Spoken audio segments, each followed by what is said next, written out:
नज़र आ रही है आप?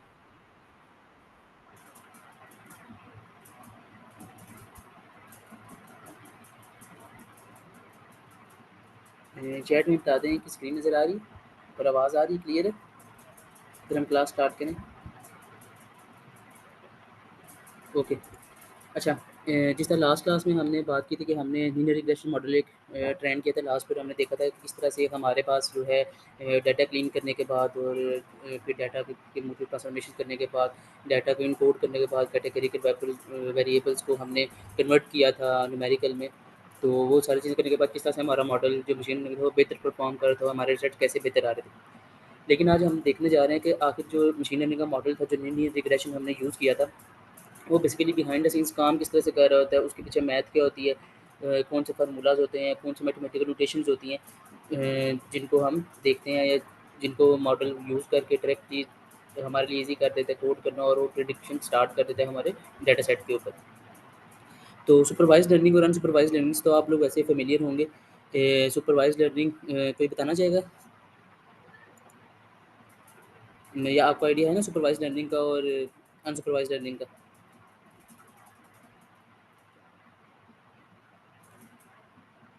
यस सर, नो, आइडिया है या नहीं है सुपरवाइज्ड लर्निंग का?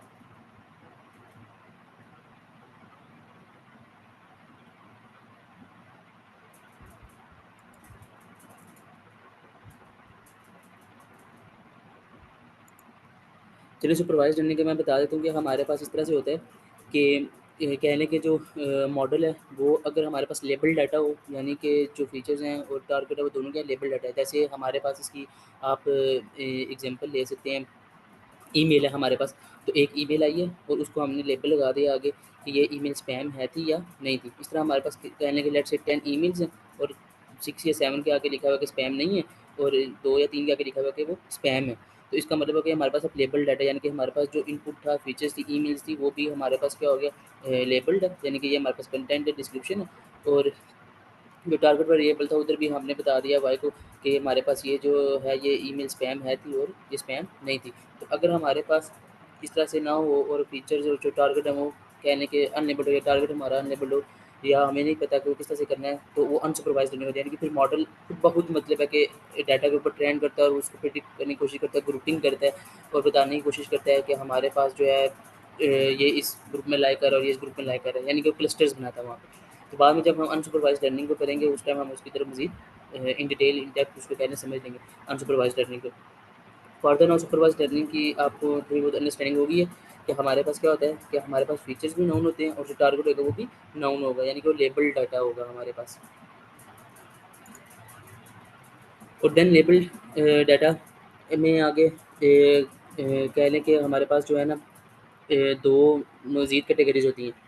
या तो हमारे पास जो टारगेट होगा वो कंटिन्यूस वेरिएबल होगा, या वो जो हमारे पास टारगेट है वो कैटेगरिकल वेरिएबल होगा, यानी क्लासिफिकेशन का टास्क भी हो सकता है और रिग्रेशन का टास्क भी हो सकता है। जो कंटिन्यूस वेरिएबल होता है, जैसे कि हाउस की प्राइस प्रेडिक्ट करना, जो हमने लास्ट टाइम भी की थी, जिसमें न्यूमेरिकल वैल्यूज थी और मोस्टली चेंज हो रही थी, कि जो मकान था, हाउस था, वो हमारे पास मतलब $20,000 का भी सेल हो सकता है, $30,000 का भी, $25,000 का, मतलब उसमें वेरिएशन आ रही थी, वो कंटिन्यूस वेरिएबल होता है।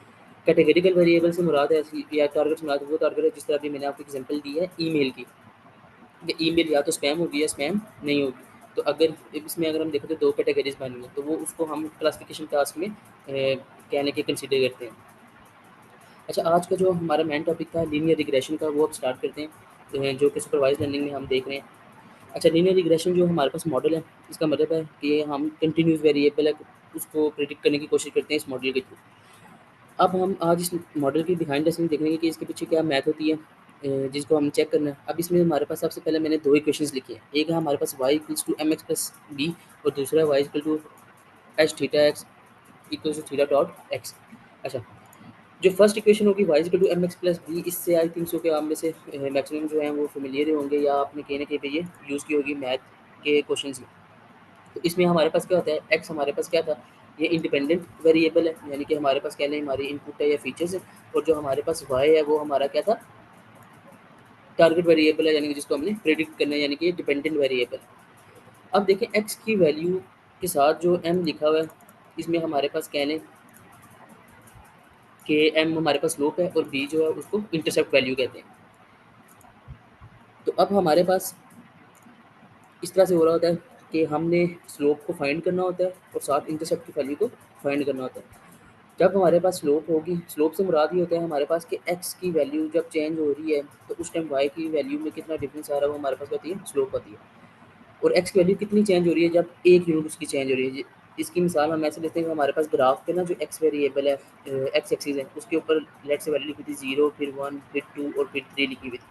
तो हमारे पास एक पॉइंट डिफरेंस होने से वाई की वैल्यू में जितना चेंज आ रहा है वो स्लोप होती है। यानी कि अगर हमारे पास एक्स वैल्यू पहले 1 थी, फिर एक्स की वैल्यू क्या थी, 2 थी, तो हम ये करेंगे एक्स की वैल्यू 1 और एक्स वैल्यू 2 के ऊपर हम देखेंगे कि वाई की वैल्यूज़ क्या थी, और फिर देन उनको हम आपस में माइनस और डिवाइड करके हम स्लोप फाइंड कर लेते हैं।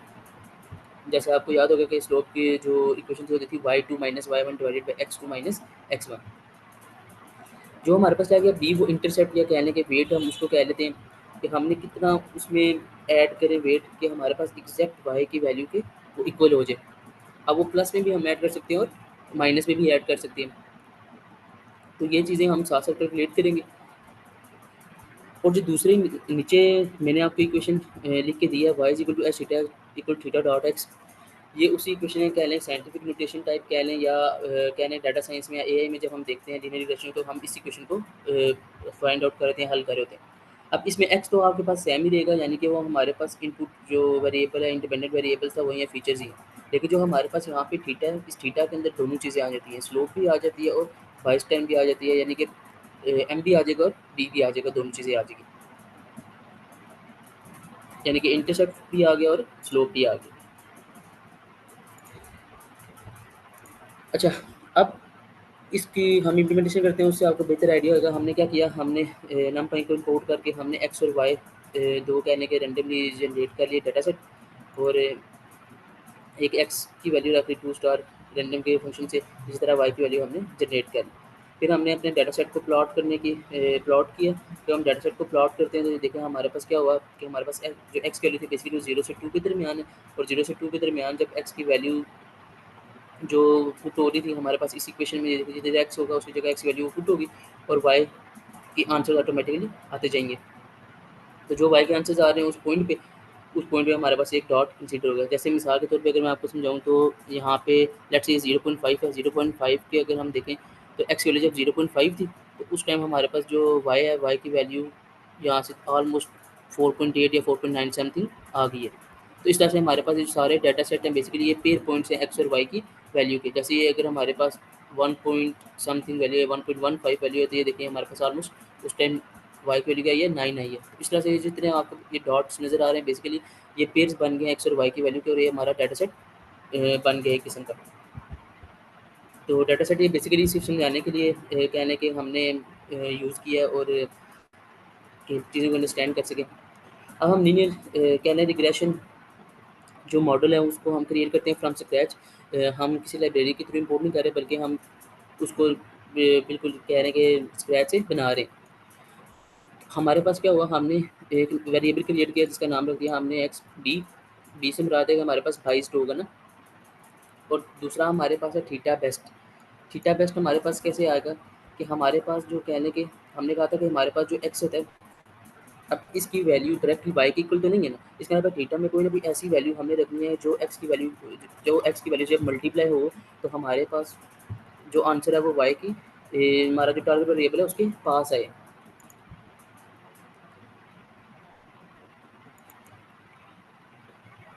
मैं दोबारा इस चीज़ को बताता हूँ कि हमारे पास क्या हो रहा था कि थीटा और डॉट एक्स था, यानी कि इन दोनों का डॉट प्रोडक्ट हम यहाँ पे ना ले रहे थे।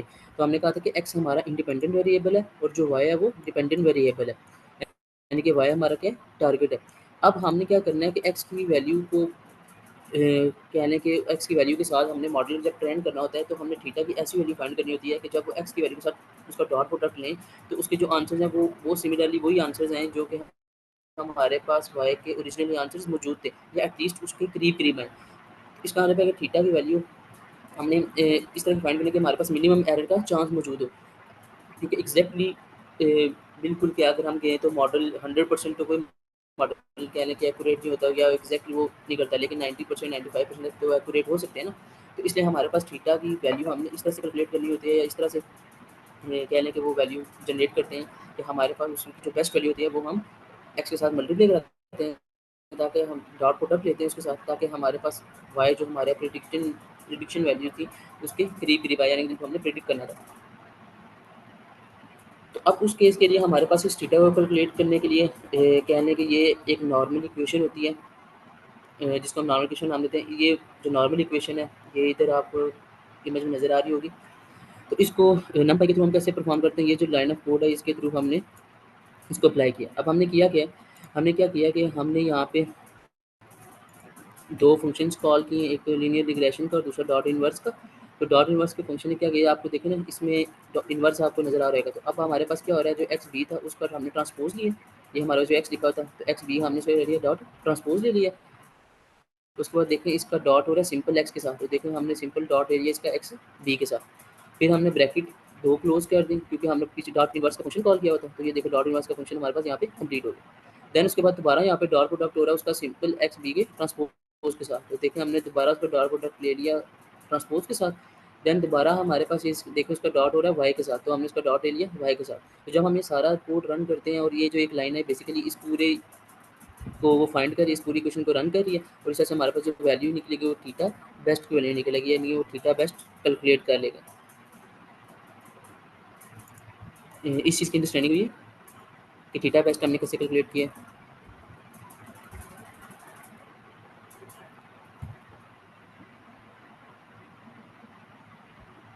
ओके, अच्छा, इसके बाद अगर हम जब थीटा बेस्ट की वैल्यूज को देखते हैं तो हमारे पास क्या है 3.8 और 3.13 इस तरह से हमारे पास वैल्यू आ गई। और दूसरा हम देखा कि अरे में वैल्यू, क्योंकि हमने एन पी के नंपाई अरे के थ्रू हमने ये फंक्शन वगैरह कॉल किए थे। अब देखें जब हमने लास्ट टाइम क्लास में डिस्कस कर रहे थे तो उस टाइम हमने अपने डाटा सेट को दो हिस्सों में डिवाइड किया था, एक्स ट्रेन और वाई ट्रेन, एक्स टेस्ट और वाई टेस्ट। तो अभी हमने जो चीज़ें कैलकुलेट की हैं बेसिकली सिर्फ सिंपल एक्स के ऊपर कैलकुलेट किए, एक्स और वाई के ऊपर। तो अभी हमने अगर अपने मॉडल को चेक करना है तो उसके लिए हमारे पास एक्स न्यू यानी कि एक्स टेस्ट मौजूद होना चाहिए। तो हमने क्या किया, हमने x new randomly data generate किया उसी तरह 0 और 2 के दरमियान, क्योंकि हमारे पास पहले भी जो डाटा था वो 0 और 2 के दरमियान ही जनरेट हुआ था, एक्स की वैल्यू 0 और 2 के साथ। उसके बाद हमने उसके ऊपर दोबारा उसकी क्योंकि बाईस टर्म भी होती है तो उसके लिए हमने दोबारा उस पर एक्स न्यू बी, जिस तरह हमने इधर एक्स बी का फंक्शन वेरिएबल क्रिएट किया था इसको कैलकुलेट करने के लिए, न्यू एक कॉलम में फीचर ऐड करने के लिए, इसी तरह हमने एक्स न्यू पी का भी कैलकुलेट किया। देन प्रिडिक्शन हम कैसे करते हैं, हमने डॉट प्रोडक्ट लेना था थीटा बेस्ट के साथ। अब क्योंकि वैसे हमारे क्योंकि हमने क्या कहा था कि हमारे पास जो इक्वेशन है वो थीटा डॉट एक्स है, तो हमारे पास अब की बार हम एक्स न्यू थीटा बेस्ट को ले रहे हैं और यहाँ पे हमने एक्स न्यू के लिए जब नीचे हम इसको प्रिडिक्ट करने जा रहे हैं। क्यों बोला, क्योंकि हमने कहा था कि हम इसकी प्रिडिक्शंस कर रहे हैं हमने, क्योंकि ट्रेनिंग सेट पे तो नहीं करना ना, क्योंकि ट्रेनिंग सेट पे तो हमने अपने मॉडल को ट्रेन करने की कोशिश की। अब हम प्रिडिक्शंस कर रहे हैं ना, तो प्रिडिक्शन करने के लिए हमने क्या किया, हमने जो न्यू डाटा सेट क्रिएट किया था उसका डॉट प्रोडक्ट लिया थीटा बेस्ट के साथ। तो अब जो थीटा बेस्ट वैल्यू कैलकुलेट हुई थी वो इसके साथ डॉट प्रोडक्ट लेने होगा और उसकी बेस पे वो वाई की प्रिडिक्शंस करेगी।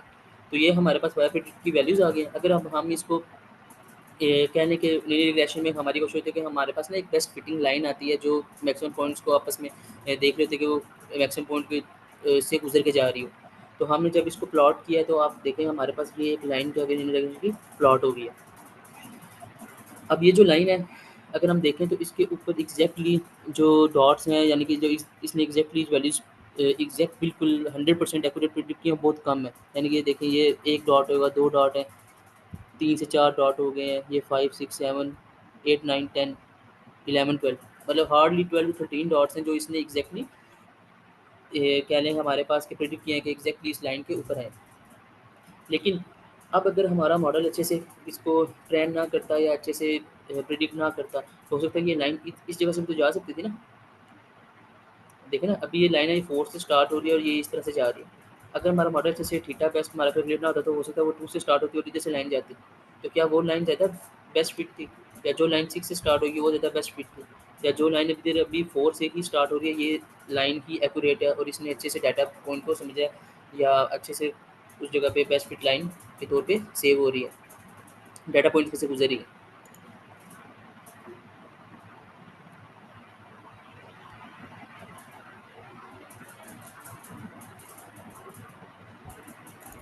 जी जी बताएं।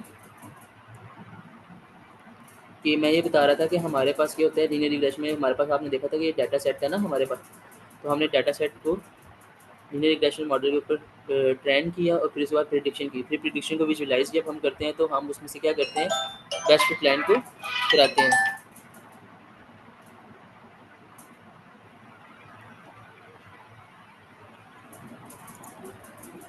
इस चीज़ की समझ आ रही है, नहीं आ रही?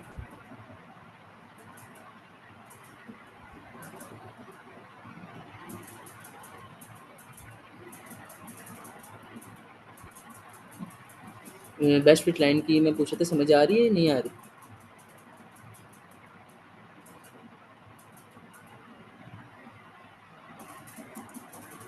अच्छा, मैं दोबारा नहीं तो बता देता हूँ एक दफ़ा। मैं ये बता रहा था कि हमारे पास हमने क्या किया, हमने न्यू क्रिएट किया, उसके बाद हमने वाई प्रेडिक्शंस की और हमने वही जो इक्वेशन ऊपर सबसे ऊपर देखी है कि हमने एक्स का डॉट लेना था थीटा के साथ, लेकिन अब हम क्या, उनका डॉट किसके साथ लेना है, थीटा बेस्ट, यानी कि जो हमने कैलकुलेट किया थीटा बेस्ट, यानी कि वो वेट हमने जो कैलकुलेट किया जो एक्स के साथ मल्टीप्लाई होकर कोशिश करेगा कि हमारे पास वाई की वही वैल्यू प्रिडिक्ट हो जो कि वाई की एक्चुअल वैल्यू थी, यानी कि वाई ट्रू वैल्यूज़ थी या हकीकत में जो वाई की वैल्यूज़ आ रही थी।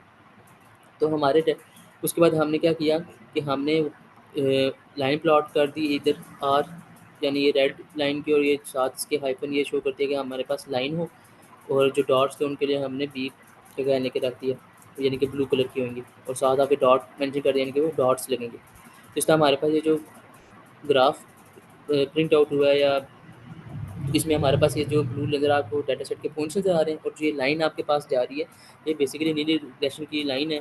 उसने बताया कि मैंने इस जगह से डाटा को अंडरस्टैंड किया और ये बेस्ट फिट लाइन मैंने जनरेट किया, यानी कि इतना उसने एक्चुअली कहने के प्रिडिक्ट किया इतने अच्छे तरीके के साथ।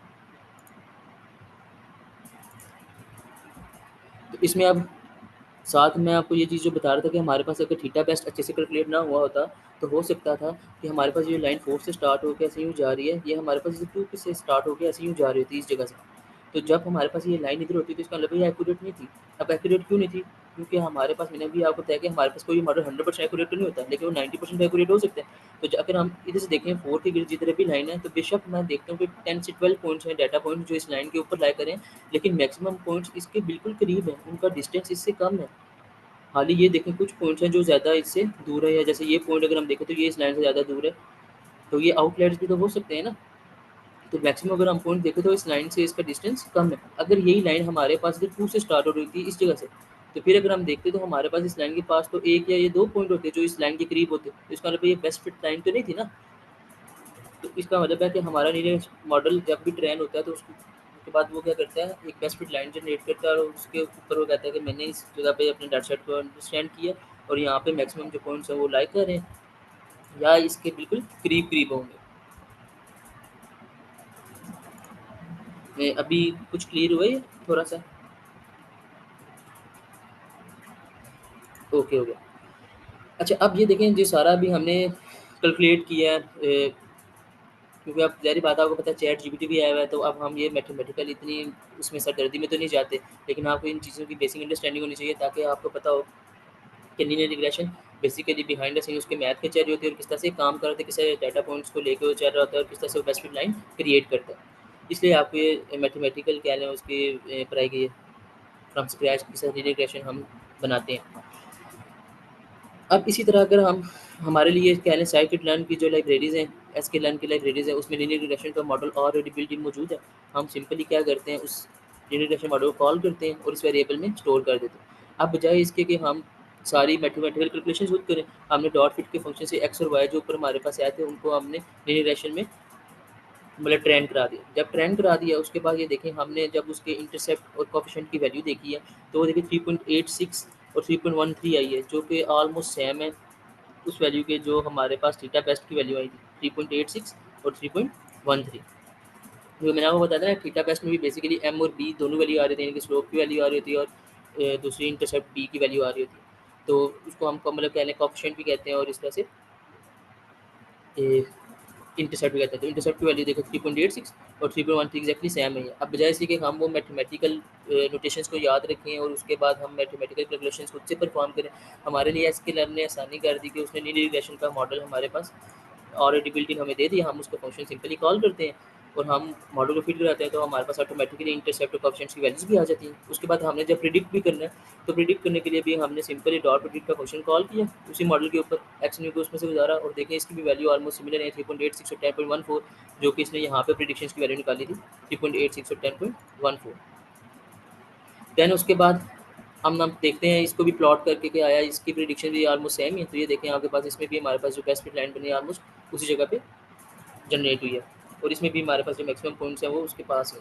तो इस तरह से हमारे पास क्या होता है बेसिकली कि हमें लीनियर रिग्रेशन मॉडल के इतने ज़्यादा पीछे जो मैथ है उसको रियल वर्ल्ड में जब हम जाते हैं तो इतने वो हम बिल्कुल स्क्रैच से कहने के यूज़ नहीं करते, बल्कि हम उसको सिंपली एसक्यूएल की लाइब्रेरी से इंपोर्ट करके उनको चीज़ों को इस्तेमाल कर लेते हैं। लेकिन इन चीज़ों का समझ होना क्यों ज़रूरी है आपको कि जब हमारे पास डाटा सेट आएगा तो अब आपको पता होगा डाटा सेट को देख के आपने पहले देखना है कि हमारे पास जो टारगेट वेरिएबल है वो लीनियर है भी है या नहीं है। तो तब आप बता सकते हो कि इसमें लीनियर रिग्रेशन अप्लाई भी होगा या नहीं अप्लाई होगा। इसी तरह आपके पास आपने देखा था कि क्लासिफिकेशन का टास्क तो नहीं है। अगर क्लासिफिकेशन का टास्क हुआ तो फिर हम रिग्रेशन मॉडल्स को यूज़ नहीं कर सकते, फिर हम क्लासिफिकेशन मॉडल्स यूज़ करेंगे। तो इस वजह से आपको बेसिक चीज़ों की अंडरस्टैंडिंग होनी चाहिए। अच्छा, अब नेक्स्ट हमारे पास ये सवाल आता है कि क्या हर दफ़ा हमारे पास डाटा लीनियर ही मौजूद होगा? नॉन लीनियर डाटा भी तो हो सकता है ना। लीनियर डाटा से मुराद होता है जो एक जिस तरह अभी ये देखें अगर हम, तो ये एक सीक्वेंस में ना ऐसे इंक्रीज़ कर रहा था। अब डाटा हमारे पास यहाँ से ऐसे यू शेप में भी तो हो सकता है ना, तो ये नॉन लीनियर होगा, लीनियर डाटा तो नहीं होगा ना। या जिस तरह अभी हमारे पास ये जो इक्वेशन थी y to m x plus b की, तो ये कह लें कि single degree first degree equation थी। तो अगर हमारे पास क्वाड्रेटिक इक्वेशन हो ए एक्स के plus b x plus c, तो क्या उसका जो डाटा को जब हम प्लॉट करेंगे तो क्या कभी वो बिल्कुल मतलब है किस तरह लीनियर सिंपल वे में इंक्रीज़ हो रहा है, उसकी वैल्यू कभी ऊपर भी जा सकती है, कभी कम भी हो सकती है ना।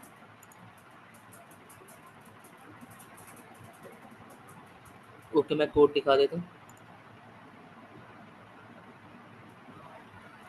अच्छा, लीनियर रिग्रेशन का मैं बता रहा था कि हमने सिंपली लीनियर रिग्रेशन का कहने के फंक्शन कॉल किया, इनको लाइब्रेरी इंपोर्ट किया, फंक्शन कॉल किया, उसके बाद इस वेरिएबल हमने स्टोर कर दिया।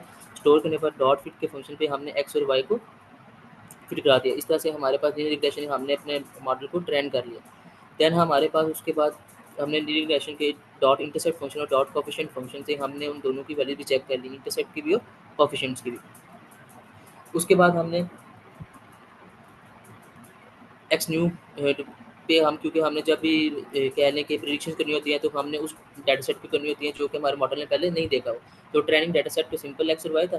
जो टेस्ट डाटा सेट होता है उसको या तो हम एक्स टेस्ट कह लेते थे या हमारे इस केस में हमने एक्स न्यू लिख दिया था क्योंकि हमने खुद से डाटा जनरेट कर रहे थे। तो मैंने एक्स न्यू का फंक्शन इसमें से पास करा दिया, उसने उसकी बेस पे प्रिडिक्ट कर दिया। प्रिडिक्ट करने के बाद मैट प्लॉट लिख के लाइब्रेरी कॉल की जो विजुअलाइजेशन के लिए यूज़ होती है, उसमें हमने फिगर का साइज़ बता दिया कि 6 और 4 होगा। और उसके बाद हमने जब प्लॉट किया तो हमने एक्स न्यू और जो वाई प्रिडिक्ट किया था हमने उन दोनों को हमने पास किया और साथ उसमें आर हमने बता दिया कि ये हमारे पास क्या है, लेबल हमने लगा दिया प्रिडिक्शन का और आर यानी कि रेड कलर की, और साथ ये हाइफन बता रही है कि हमारे पास लाइन लगेगी। उसके बाद हमने प्लॉट कर दिया एक्स वाई और आगे बी डॉट लिख दिया, यानी कि एक्स और वाई यानी कि जो हमारे पास ट्रेनिंग डाटा सेट था वो यहाँ से प्लॉट होगा। और बी डॉट यानी कि ब्लू कलर के उसके कह रहे हैं और वो डॉट किस्म का होगा, जिस तरह आपको नजर आ गया ब्लू डॉट है और ये रेड लाइन है।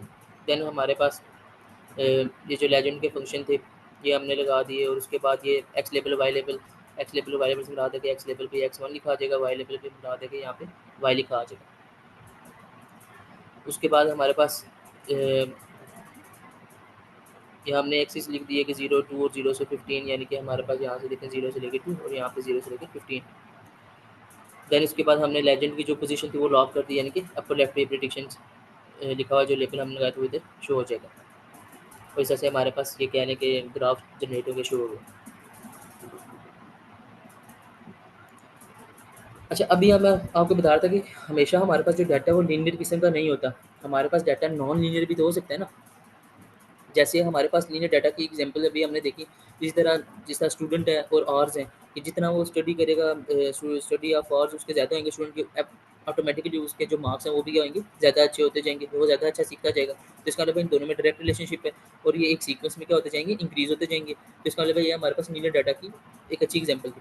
अब नॉन लीनियर डाटा भी तो हो सकता है ना, जैसे हमारे पास अगर हम गाड़ी की बात कर लें, या आप लोगों के जहन में किसी के जहन में नॉन डाटा की कोई एग्जाम्पल आ रही है तो वो शेयर करें।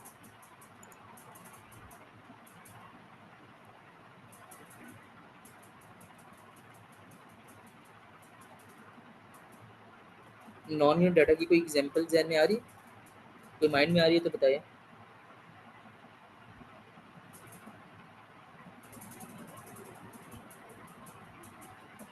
हाँ, कह सकते हैं जिसमें मल्टीपल फीचर्स भी हों, लेकिन जिस तरह हमारे पास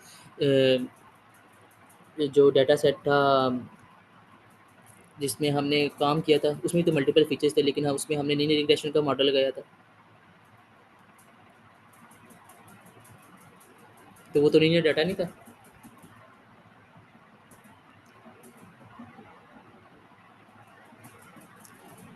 अच्छा, जिस तरह आपको याद होगा कि लास्ट टाइम हमने हाउस की जो प्रिडिक्शन कर रहे थे, सेल्स की प्रिडिक्शन कर रहे थे, वो हम कह रहे थे कि देख रहे थे कि हाउस जो है उसके नंबर ऑफ़ रूम्स कितने हैं। उसके बाद हम देख रहे थे उसमें टोटल बाथरूम्स कितनी हैं। फिर हम देख रहे थे कि उसका स्क्वायर एरिया कितना है। फिर पेव्ड रोड जा रही है, नहीं जा रही। अब उसमें तो मल्टीपल फीचर्स आए थे। पता है 80 प्लस फीचर्स थे। अब हमने क्या किया, हमने उस पे लीनियर का टास्क क्यों लगाया या लीनियर रिग्रेशन ही क्यों लगाया?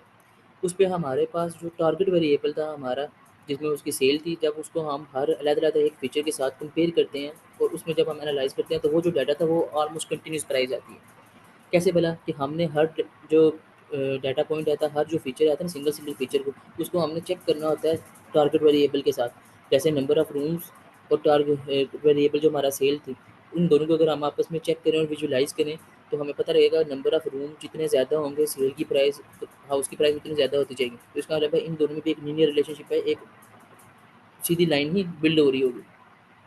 इसी तरह अगर हम नंबर ऑफ बाथरूम्स की बात करें, तो जितने नंबर ऑफ बाथरूम्स हमारे पास ज़्यादा होंगे, उतने ही हमारे पास क्या था, हाउस की प्राइस को होएगी इंक्रीज़ होती जाएगी। तो ये भी हमारे पास एक क्या हो गया, दोनों में एक लीनियर आ रहा है। नॉन लीनियर हमारे पास रिलेशनशिप वो रिलेशनशिप होता है कि जब हमारे पास कोई पता नहीं होता कि कभी चीज़ ज़्यादा हो जाए और कभी कम हो जाए। तो इसलिए हमारे पास अगर मल्टीपल फीचर्स भी हैं, तो हम उन फीचर्स को कह लें कि जो ज़्यादा अच्छे फीचर्स हैं, जो इनकी बेस की वजह से हाउस की प्राइस में लेस भी आ सकते हैं, इंक्रीमेंट भी हो सकते हैं। हम उन फीचर्स को विजुलाइज़ करके चेक कर लेते हैं, तो हमारे पास अंदाज़ा हो जाता है कि ये अगर इनके दरमियान रिलेशनशिप लीनियर जा रहा है, तो हम उस पे फिर लीनियर रिग्रेशन का मॉडल अप्लाई कर देते हैं। अगर उनके दरमियान नॉन लीनियर डाटा जा रहा था, फिर हम उस पे पॉलीनोमियल रिग्रेशन कर देते हैं। बिल्कुल, ये बहुत अच्छी एग्ज़ाम्पल आपने दिया हाउस रेंट इंडिकेशंस, कि हाउस जो रेंट है, नॉर्मली अगर हम पूरे ईयर का देखेंगे तो वो लीनियर नहीं रहेगा। क्योंकि अगर नॉर्मली अगर हम देखें तो जो मरी है, जिस तरह आजकल गर्मियाँ भी आ गई हैं, समर वेकेशन है, तो हमारे पास मरी में जो होटल्स हैं, अगर वो नॉर्मली चार्ज कर रहे होते हैं 1 डे का 2000 एक रूम का, तो अभी वो इन दिनों में समर वेकेशन में 8000 या 10,000 भी ले जाते हैं। इसका मतलब ये हुआ कि हमारे पास यहाँ पे जो डाटा है वो नॉन लीनियर हो गया। तो जब हमारे पास नॉन लीनियर डाटा हो जाता है, उस टाइम हमारे पास उस डाटा को हम हल लीनियर रिग्रेशन से ही करते हैं, लेकिन उसके लिए पहले हम उस पे पॉलीनोमियल ट्रांसफॉर्मेशन का फंक्शन अप्लाई कर देते हैं। अब हम उसको देखते हैं। अब आपको अंडरस्टैंडिंग होगी होगी नॉन लीनियर डाटा की।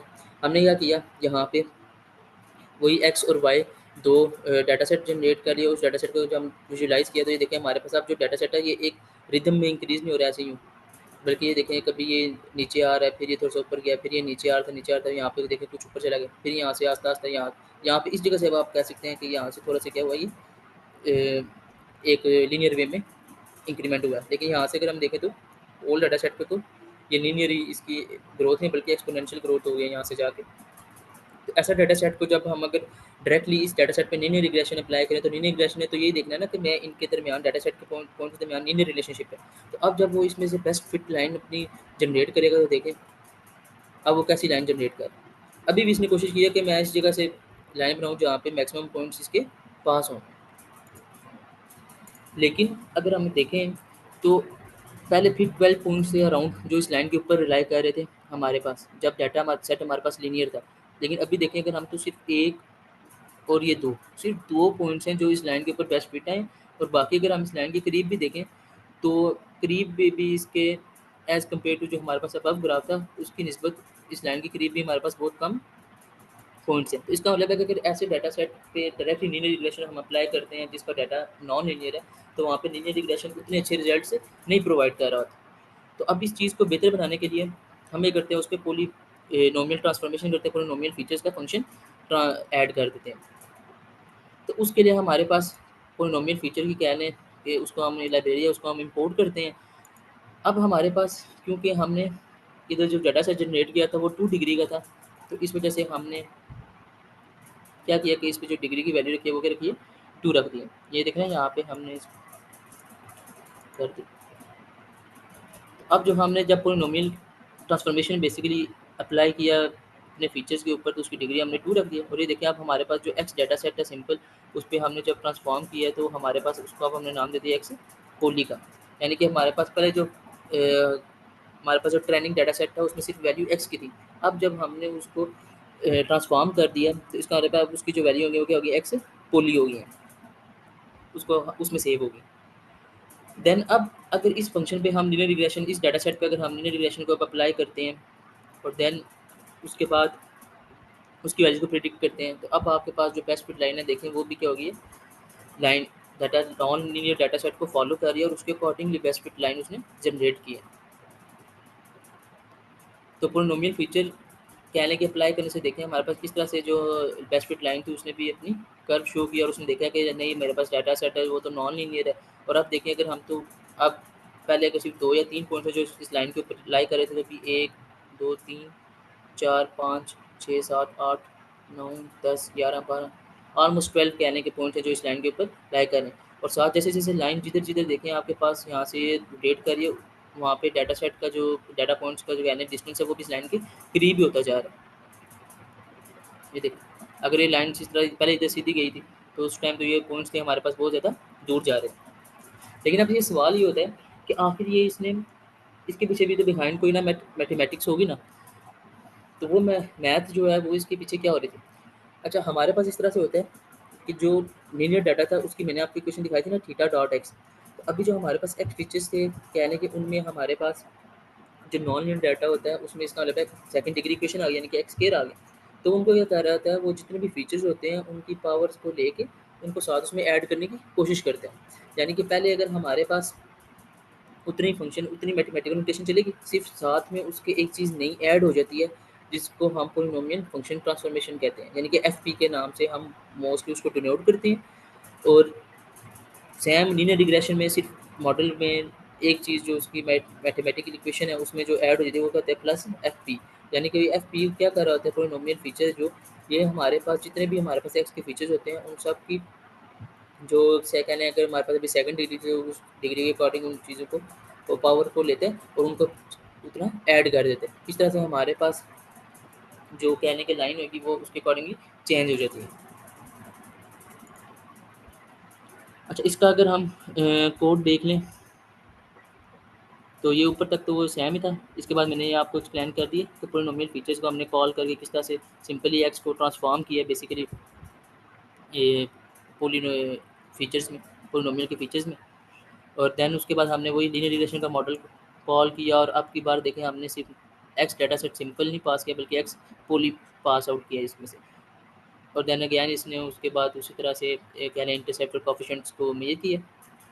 देन उसके बाद अब एक्स न्यू जब हमने जनरेट किया तो उसको हमने जनरेट कर लिया दिन एक्स न्यू पोली ज़ाहिर बात है हमारे पास जो एक्स वेरिएबल है अगर हमने सिंपल ट्रेनिंग सेट को भी फीचर्स को ट्रांसफॉर्म किया तो हमने क्या किया एक्स न्यू को जो हमारे पास जो एक्स टेस्ट होएगा बेसिकली एक्स न्यू उसको भी हमने करना ट्रांसफॉर्म कर देना और एक्स न्यू पोली के वेरिएबल हमने उसको स्टोर करा दिया। तो देन वही जब हम प्रिडिक्ट करते हैं प्रिडिक्ट करते टाइम हमने एक्स न्यू पोली के डाटा को बेसिकली इसमें से पास आउट किया प्रेडिक्ट के फंक्शन से और वाई प्रेडिक्शन आ गई। और देन वही जो सेम उसी तरह ग्राफ है सिर्फ इस दफ़ा जो है इसमें से वैल्यूज चेंज हो जाएगी एक्स न्यू और वाई प्रेडिक्ट और यहाँ पे एक्स वाई आ गए। इस तरह से कहने के हमारे पास जो पोलिनोमियल फीचर्स हैं वो क्या होते हैं ये पोलिनोमियल रिग्रेशन है वो वर्कआउट करते हैं काम करते हैं। पोलिनोमियल रिग्रेशन की थोड़ी बहुत समझ आ रही है कि जब हमारे पास नॉन लीनियर डाटा होगा तो किस तरह से हमने उसको सिर्फ पोलिनोमियल के फंक्शन को यूज़ करके हमने फीचर्स को ट्रांसफॉर्म कर लेना है। अच्छा देन उसके बाद अब ये तो चीज़ होगी कि हमने बेस्ट फिट लाइन्स देख ली और इस तरह से अब कुछ मैट्रिक्स भी तो होंगे ना जो हमारी मॉडल की परफॉर्मेंस को मेजर करते हैं। जिस तरह लास्ट टाइम आपको याद होगा मैंने आपको जब हम पढ़ रहे थे हाउसिंग प्राइस वाला तो उसमें हमने आर स्केयर कैलकुलेट किया हुआ था। तो हमने आर स्केयर ही क्यों कैलकुलेट किया हुआ था। तो ये कुछ मैट्रिक्स होते हैं जिनको हम कह लें कि मॉडल की परफॉर्मेंस देखने के लिए कैलकुलेट करते हैं कि हमारा मॉडल किस अच्छे तरीके से परफॉर्म कर रहा है। तो इसमें 2 या 3 किस्म के मैट्रिक्स होते हैं, बाकी क्लासिफिकेशन टास्क के लिए अलग भी होते हैं, प्रिसीजन वगैरह, रिकॉल और भी क्लासिफिकेशन रिपोर्ट्स वगैरह भी होती हैं। तो बाकी इधर अभी जो कि हमारा रिग्रेशन टास्क है, तो इसके लिए जो मोस्टली सूटेबल मैट्रिक्स होते हैं वो होते हैं आरएमएस यानी कि रूट मीन स्क्वायर एरर, फिर एमएसई होता है यानी कि मीन स्क्वायर रूट एरर, और एमई होता है मीन एब्सोल्यूट एरर। और बेसिकली ये क्या कर रहे होते हैं आपके पास, ये आपके पास बेसिकली हमारे पास जो एक्चुअल वैल्यूज़ होती हैं उनका और जो हमने वैल्यू प्रिडिक्ट की होती है उन दोनों के दरमियान डिस्टेंस फाइंड कर रहे होते हैं। बाकी नीचे इनके ये मैथमेटिकल फार्मूले हैं, ये आपको ऐसा याद रखने की ज़रूरत नहीं है, क्योंकि इसके लिए भी हमारे पास कहने की डायरेक्टली लाइब्रेरीज एसकेलर्न ने दी हुई एसकेलर्न डॉट मैट्रिक्स से जो हम इंपोर्ट करा लेते हैं, जिसका mean absolute error, mean square root error और R2 स्कोर के नाम से ये लाइब्रेरीज बिल्ड होती हैं, इसलिए हमें इसके मैथमेटिकल में इतने जाने की जरूरत नहीं है। अलबत्ता आपको बस पता होना चाहिए कि ये मीन एब्सोल्यूट एरर का फार्मूला, ये मीन स्क्वायर रूट एरर का और ये रूट मीन स्क्वायर का। अच्छा, अभी इस चीज़ को समझाने के लिए मैंने क्या किया, मैंने कोई डाटा सेट जनरेट नहीं किया, बल्कि मैंने सिर्फ सिंपली क्योंकि मैंने आपको बताया कि बेसिकली डिफरेंस होता है कि एक्चुअल वैल्यू के दरमियान और प्रिडिक्शन वैल्यू के दरमियान। तो अब मैंने यहाँ पे क्या किया, एक्चुअल वैल्यू में मैंने 100, 200, 300, 400 रख दी, और जो हमने कहा कि हमारे मॉडल जो प्रिडिक्ट किए हैं वाई प्रिडिक्ट में मैंने स्टोर कर दी, मैंने उनमें थोड़ी थोड़ी चेंजेस कर दी, जैसे मैंने 110 कर दिया, 190 कर दिया, इसको मैंने 310 कर दिया, और 400 जब मैंने 390 का के हमारे मॉडल ने प्रिडिक्ट किया, यानी कि मैंने 10 का ऊपर नीचे डिफरेंस कर दिया। अब अगर मैं इनका मीन एब्सोल्यूट एरर और मीन स्क्वायर एरर फाइंड करता हूँ, तो हमारे पास क्या होता है, वाई टू और वाई प्रिडिक्ट इन दोनों को हमने इससे पास करना होता है, और ये उस पर कैलकुलेट करके हमारे पास दे देते हैं। यानी कि ये जो सारी कैलकुलेशन है जो हमें फार्मूला याद करके फिर करनी चाहिए मैथ में, अगर हम कर रहे हैं तो हमारे लिए एस के ने आसानी कर दी, और हम सिंपली वो फंक्शन कॉल करते हैं और वाई टू और वाई प्रिडिक्ट की वैल्यूज़ को पास करते हैं, ऑटोमेटिकली ये मैथमेटिकल इक्वेशन पूरी परफॉर्म होती है और हमारे पास उसके आंसर आ जाते हैं। अच्छा, मैं स्टार्ट करता हूँ आर स्केयर से, क्योंकि हमारे पास कहने के जो आर स्केयर था, रूट मीन स्केयर वगैरह था, हमने लास्ट टाइम भी ये कैलकुलेट किया था, और हमने देखा था कि जब हम विदाउट डाटा क्लीनिंग कर रहे थे तो 0.71 आ रहा था, फिर विदाउट विद क्लीनिंग और जब स्केल भी किया था तो 0.74 हो गया, और जब हमने अपने जो फीचर्स थे उनको इनकोड किया, कैटेगरिकल वेरिएबल्स थे उनको जब हमने न्यूमेरिकल फीचर्स में ट्रांसफॉर्म किया, तो हमारे न्यूमेरिकल वैल्यूज में ट्रांसफॉर्म किया, तो हमारी जो आर स्केयर थी 0.78 हो गई थी। तो बेसिकली जो आर स्केयर है, रूट मीन स्केयर वगैरह था, ये बेसिकली हमारे पास इसकी वैल्यू 0 से लेके 1 के दरमियान होती है। जो आर स्केयर है उसकी वैल्यू किसके दरमियान होगी, 0 से लेके 1 के दरमियान। अब अगर हमारे मॉडल को जब हम रूट मीन स्केयर और एरर फाइंड करते हैं, यानी कि आर स्केयर फाइंड करते हैं, अगर उसकी वैल्यू 0 आ जाए तो इसका मतलब है हमारा मॉडल बिल्कुल जनरलाइज नहीं कर रहा है, पुअर परफॉर्म कर रहा है। और अगर उसकी वैल्यू एग्जैक्टली 1 के इक्वल आ जाए तो इसका मतलब है हमारा मॉडल 100% एक्यूरेट है और वो बिल्कुल सही परफॉर्म कर रहा है। यानी कि हमारी वैल्यू जितनी 1 के करीब होती जाएगी इतना हमारा मॉडल अच्छा परफॉर्म करता जाएगा। अभी हमारे पास इधर आर स्केयर की वैल्यू 0.99 आई है, यानी कि 99% तक इसने जो वैल्यू है वो ठीक प्रिडिक्ट की है। और जब हमने लास्ट क्लास में किया था तो उसमें वैल्यू 0.78 आई थी, यानी कि 78% हमने देखा था कि वो ठीक है। और बाद में जब हमने दूसरा मॉडल अप्लाई किया था लीनियर रिग्रेशन का, क्योंकि मैसेज जो के एन एन था वाला था उसके साथ 0.78 आई थी, लीनियर रिग्रेशन के साथ वो वैल्यू हमारी 0.88 पे जंप कर दी, यानी कि 88% तक हमारे जो रिजल्ट थे वो ठीक थे और बेहतर थे। तो अब आपको मतलब पता चल गया होगा कि हमने आर स्केयर को उस टाइम क्यों यूज़ किया है, क्यों चूज़ किया। कि हमने क्या किया कि हमने अपनी प्रिडिक्टेड वैल्यू और जो एक्चुअल वैल्यू थी उनको आपस में डिस्टेंस फाइंड करके उसका स्क्वायर लिया, और आर टू स्कोर फाइंड किया, और आर टू स्कोर हमारे मॉडल की बेसिकली एक्यूरेसी बता रहा था कि वो कितने परसेंट तक हमारा जो मॉडल है वो एक्यूरेटली रिजल्ट परफॉर्म कर। अच्छा, अगर आर स्केयर की समझ आ गई, आर स्केयर की समझ आ गई, फिर हम मूव करते हैं मीन स्क्वायर रूट एरर पे और मीन एब्सोल्यूट एरर पे।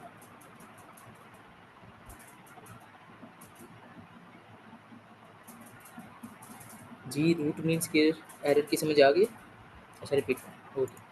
अच्छा, मैं ये बता रहा था कि हमारे पास ये जो आर टू स्कोर है और मीन स्क्वायर रूट एरर है, मीन एब्सोल्यूट एरर है, इनकी ये मैथमेटिकल फार्मूला हमारे पास गिवन है, लेकिन हमें ये याद करने की ज़रूरत नहीं है, क्योंकि हमारे पास एसकेएलएन डॉट मैट्रिक्स से हम ये चीज़ें डायरेक्टली इंपोर्ट कर सकते हैं। तो हम इंपोर्ट करते हैं तो उसमें फंक्शन को कॉल करके सिर्फ वाई ट्रू और वाई प्रिडिक्ट यानी कि एक्चुअल वैल्यू और जो प्रिडिक्टेड वैल्यू होती है इन दोनों को पास आउट करना होता है। जब हम इनको पास करते हैं तो ऑटोमेटिकली हमें उसके रिजल्ट वो दे देते हैं। अब आर स्क्वायर को मैं एक्सप्लेन करता सबसे पहले, तो आर स्क्वायर को इसलिए मैं एक्सप्लेन कर रहा था कि हमने लास्ट क्लास में भी आर स्क्वायर को ही कैलकुलेट किया था, और मैंने कहा था कि मैं नेक्स्ट क्लास में बताऊंगा कि हमने आर स्क्वायर को क्यों कैलकुलेट किया, या हमने आर स्क्वायर को क्यों चूज़ किया एज अ मैट्रिक। तो आर स्क्वायर बेसिकली हमारे पास क्या कर रहा होता है,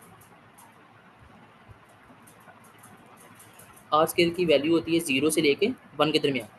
यानी कि अगर हमारे पास आर स्केल की वैल्यू 0 आती है तो इसका मतलब है हमारे मॉडल ने बिल्कुल पुअर परफॉर्म किया और अगर हमारे आर स्केल की वैल्यू एक्जैक्टली 1 के इक्वल आ जाती है तो इसका मतलब है कि हमारे मॉडल ने बहुत अच्छा परफॉर्म, यानी कि 100% एक्यूरेट रिजल्ट्स वो दे रहे हैं, यानी कि ये प्रिडिक्ट वही एग्जैक्ट वैल्यू प्रिडिक्ट कर रहा है जो कि एक्चुअली में लिखी हुई थी उधर वाई में हमारे टारगेट वेरिएबल। तो अब हमारे केस में अभी जो, क्योंकि देखो मैंने थोड़ा-थोड़ा डिफरेंस रखा था 10-10 का, जैसे वाई ट्रू की वैल्यू मैंने 100 ली थी और वाई प्रेडिक्शन की वैल्यू तो मैंने 110 लिख दी, यानी कि 10 का डिफरेंस कर दिया। तो हमारे पास जो आर-सी की वैल्यू है वो 0.992 आई है, यानी कि 99% तक हमारे मॉडल ने अभी क्या है कि एक्यूरेट रिजल्ट्स यहाँ पे परफॉर्म करे, एक्यूरेट रिजल्ट्स यहाँ पे दे रहा है। तो इसका मतलब है कि हमारा मॉडल 99% तक ठीक है। तो इसी तरह हमने जब लास्ट टाइम क्लास में किया था, तो उस टाइम लीनियर रिग्रेशन का जो मॉडल था उसमें 0.88 तक आंसर आया था। तो यानी कि हमारे मॉडल ने 88% तक एक्यूरेट रिजल्ट्स परफॉर्म किए थे। लेकिन कब? आफ्टर स्केलिंग और आफ्टर क्लीनिंग और आफ्टर इनकोडिंग कैटेगरिकल फीचर्स। अभी आर स्केल का थोड़ा क्लियर हुआ कि किस तरह से हमारे मॉडल के बारे में बता रहा था कि किस तरह से वो बेहतर है और अच्छा परफॉर्म कर रहा है। अच्छा, अब मैं बताने लगा हूँ दूसरा मीन एब्सोल्यूट एरर और मीन स्क्वेयर रूट एरर का। हमारे पास क्या होता है, जो मीन एब्सोल्यूट एरर है बेसिकली वो एवरेज एरर होता है। एवरेज एरर से मुराद ये है कि देखें जैसे अभी हमारे पास ये सारी जो टर्म थी, इन सब के जितना डिफरेंस आया इन सबको कैलकुलेट करेगा और जितनी वैल्यूज थी उस पर वो डिवाइड कर देगा। देखो ना अभी ये इन सब के जितने फ़र्क आ रहा था, अब सब में फ़र्क तो 10-10 के है ना इधर। ये देखिए 10-10 का ही फ़र्क था सब में, 100 और 110, 200 और 190, 300 और 310, 400 और 390, यानी कि सब में 10-10 का डिफरेंस था। इन सब एरर्स को उसने ऐड किया, यानी कि 40 आ गया और जब नंबर ऑफ वैल्यू कितनी है 4, 4 पे डिवाइड किया तो 4 टाइम्स 40, तो देखिए हमारे पास मीन स्क्वायर आ गया 10 आ गया। अब ये बेसिकली क्या कर रहा होता है, ये हमारे पास क्या कर रहा होता है, जितना हमारे पास एरर होता है ना, यानी कि जितने हमारा मॉडल ने गलत चीज़ें प्रेडिक्ट की हैं या हमारे पास कहने जो ये जिस तरह ये लाइन थी, तो अब देखो ना हमारे पास जो बेस्ट लाइन है वो इधर से आ रही है, यानी कि ये जो डाटा पॉइंट्स है इनको इस लाइन के ऊपर होना चाहिए था, लेकिन अब इसमें थोड़ा बहुत तो फ़र्क है ना। तो अब जितना मार्जिन ऑफ एरर जो है ज़्यादा होता जाएगा, जितना इसका डिस्टेंस ज़्यादा होगा मीन एब्सोल्यूट एरर उतना ज़्यादा हो जाएगा। देखिए जितना डिस्टेंस हमारे पास कम होगा लाइन के दरमियान के दरमियान, इसका मतलब एरर उधर उतना मार्जिन कम है, यानी कि उतना एरर होने के चांस कम है, उतनी हमारी जो वैल्यू प्रेडिक्टेड है वो ट्रू होने के करीब है, जितनी वाई ट्रू की वैल्यू है। तो जितना हमारे पास क्या होगा, जितना हमारे पास जैसे ये डाटा पॉइंट है ये हमारे पास जितना दूर है, इसका मतलब है कि यहाँ पे एरर की वैल्यू क्या होगी उतनी ज़्यादा होगी।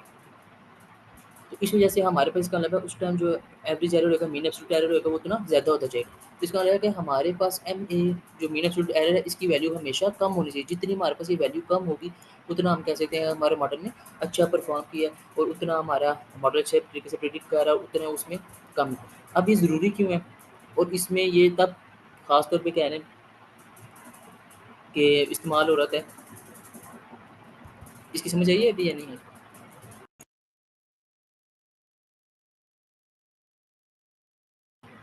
ओके, एक मिनट कॉल आ गई।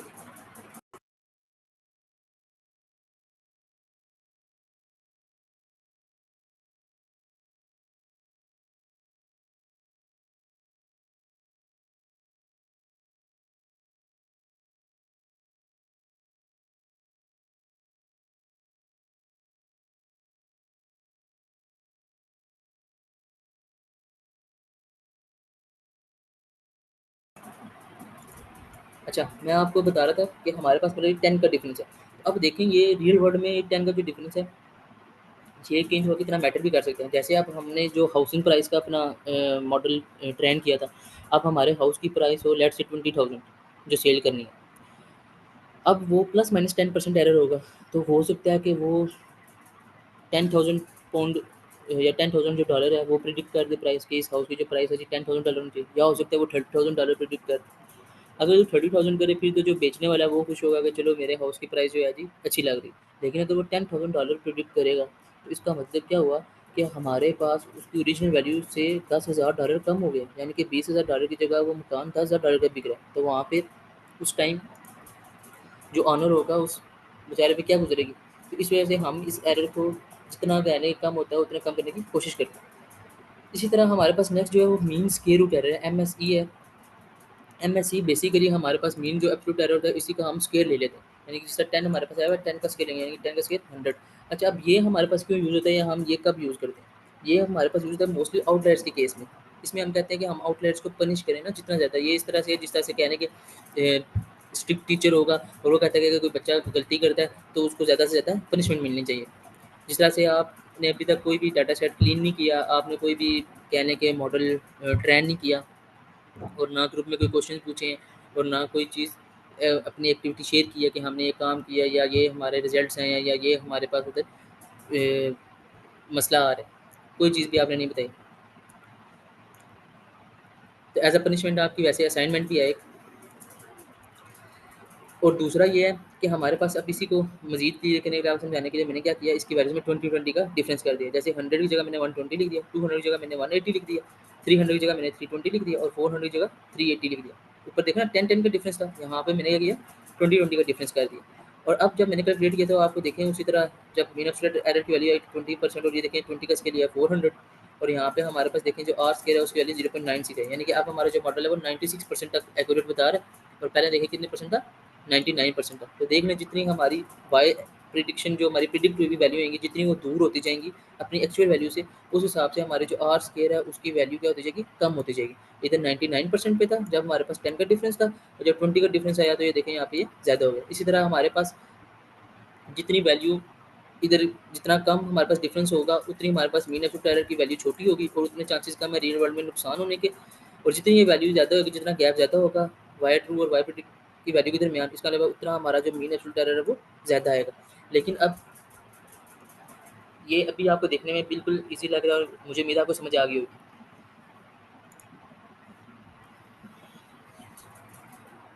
एम ए की ऐसे कहने कोई रेंज नहीं है, लेकिन मोस्टली होता है कि आप डिपेंड करता है कि आपके जो प्रॉब्लम स्टेटमेंट है वो क्या है और आपका जो टारगेट वेरिएबल है वो क्या है, उसकी बेस पे। लेकिन इसकी वैल्यू क्या है मिनिमम होनी चाहिए।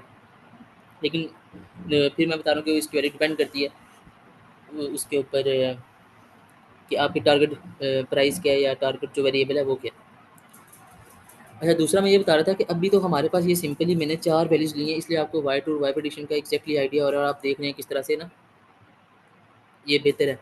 तो जब रियल वर्ल्ड में हम जाते हैं, जिस तरह हमने लास्ट टाइम वो अपना डाटा सेट क्लीन किया था और उस पे जब प्रेडिक्शंस की थी तो उसमें आप देखेंगे देखा था कि उसमें हमारे पास इतना क्लियर तो नहीं था पता लग रहा कि आर स्क्वायर हमारा क्यों 0.88 है या 0.78 क्यों आ रहा है या 0.74 क्यों आ रहा है। यहाँ पे तो हमें क्लियरली नज़र आ रहा है कि यहाँ पे हमने क्योंकि डिफरेंस खुद क्रिएट किया, यहाँ पे इसका मतलब है कि हमारा 10 वैल्यू का फ़र्क था ओरिजिनल वैल्यू से और यहाँ पे 20 वैल्यू का फ़र्क है। तो देखिए यहाँ से 99% से ये 96% पे आ गया। तो इसका मतलब है कि जो हमारा मॉडल 78% पे था तो वहाँ पे अच्छा खासा फ़र्क था हमारी एक्चुअल वैल्यू से और प्रिडिक्शन वैल्यू के दरमियान।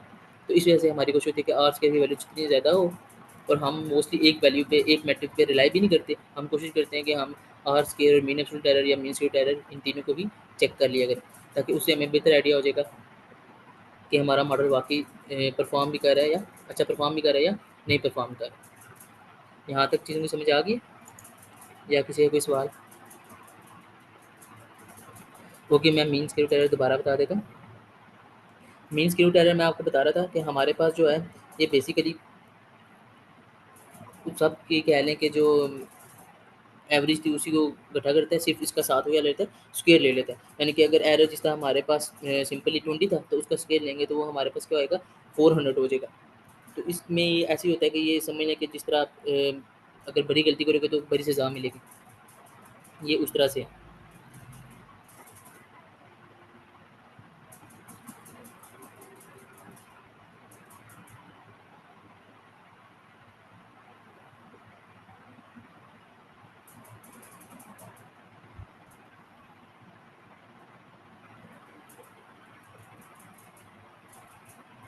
मतलब एमएससी कह लें आप कि यही चलें सही है, समझ आ गई। अच्छा, अगर आपको इन चीज़ों की समझ आ गई है तो देन अच्छा एमएससी का आप बेनिफिट पूछ रहे थे। बेनिफिट यही है ना कि हमारे पास देखें ना, ये आपको बता रहा था कि हमारे हमें अपनी गलती पता चल रही होती है कि हम कितना एरर आ रहा है, कितनी हमारी गलती हो रही है ऑन एवरेज और हम इसको किस तरह से मतलब ठीक कर सकते हैं। जब हमारी एक्चुअल वैल्यू कहने के प्रिडिक्शन वैल्यू जिस तरह मैंने आपको बताया कि हमारा जो मॉडल था जिसने $20,000 हाउस की प्राइस थी या लेट्स से $25,000 प्राइस थी, उसने प्रिडिक्ट कर दी $15,000। तो अब इसका मतलब है कि हमारा इस जो एरर था मीन स्क्वेयर रूट एरर हो सकता है उसकी वैल्यू $10,000 आ रही हो। तो इसका मतलब है कि वहाँ पे हमारा जो एमएसई है अगर हमने वो कैलकुलेट किया हुआ है तो वहाँ से हमें पता लग जाएगा। इसका मतलब है कि हमारा जो मॉडल है वो $10,000 तक जो है ना वैल्यूज़ ऊपर नीचे कर देगा। तो इस वजह से हम क्या करेंगे उस मॉडल को दोबारा फ़ीचर्स को देखेंगे, दोबारा मॉडल को ट्रेन करने की कोशिश करेंगे ताकि जो हमारे पास है डे मॉडल है वो बेहतर तरीके से ट्रेन हो सके और हम उन चीज़ों को ओवरकम कर सकें, इतना नुकसान ना हो। तो एमएससी कैलकुलेट करके हम इन चीज़ों को रोक सकते हैं।